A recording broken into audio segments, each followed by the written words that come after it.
back to I Love Old School Music, where we keep that old school news fresh with a new point of view. Now, y'all already know we love to bring y'all those deep dives into classic R&B and hip-hop history, but today we got to talk about one of the wildest, most heated feuds in R&B history. Yes, R&B. If you thought the East Coast, West Coast rap beef was bad, this right here was the day R&B got ugly. We're talking about the infamous 1989 beef between Guy and New Edition that turned seriously heated, so heated that it led to tragedy. But before we get into it, make sure you like, comment, and subscribe, and don't forget to tap that notification bell so you never miss an update. Now, let's get into it. This all went down at the Budweiser Superfest in Greensboro, North Carolina. According to a report by news publication Sun Sentinel at that time, Guy, who was one of the 5 acts on the lineup, performed longer than their set time allowed. This didn't sit right with New Edition, and things got real tense.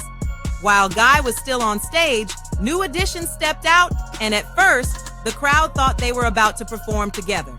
But nah. Fists started flying, equipment went flying, and before anybody knew it, an all-out brawl broke out on stage. The fight got so bad that the show had to be shut down for an hour. And if y'all thought that was the end of it, oh no, this thing was just getting started. The very next day, the Superfest tour moved to Pittsburgh, but waiting there was what authorities would later call a hit squad. Police alleged that Gene Griffin, the well-established music exec and Guy's manager, had flown in a crew from New York under the pretense of protecting Guy. That afternoon, between 7 to 12 men, all dressed alike and allegedly working for Guy, entered the Pittsburgh Civic Arena, but they weren't there to enjoy the show. Instead, they viciously attacked 2 of New Edition's crew members while they were on stage, setting up equipment. Police later found 7 broken baseball bats at the scene, bats that, according to reports, were purchased by Guy's team specifically for this fight.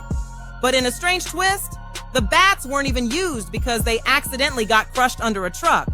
Instead, microphone stands were used as weapons, and New Edition stage manager Michael Spider Clark was beaten into critical condition. Production manager Ronald Byrd was also badly beaten but managed to escape. Now, this is where it took a tragic turn. Byrd somehow got his hands on a gun while the fight was still happening. According to police reports, he chased Guy's security manager, Anthony B., out of the arena and across the street. B ran toward a hotel for safety, but it was too late. Byrd allegedly shot him twice before he could make it inside. B staggered into the hotel lobby and collapsed, and shortly after, he passed away. After a full investigation, Pittsburgh police charged Gene Griffin with criminal solicitation and aggravated assault.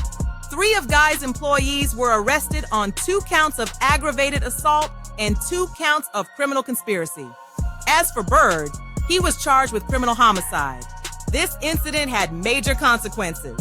Both New Edition and Guy were immediately dropped from the Budweiser Superfest tour.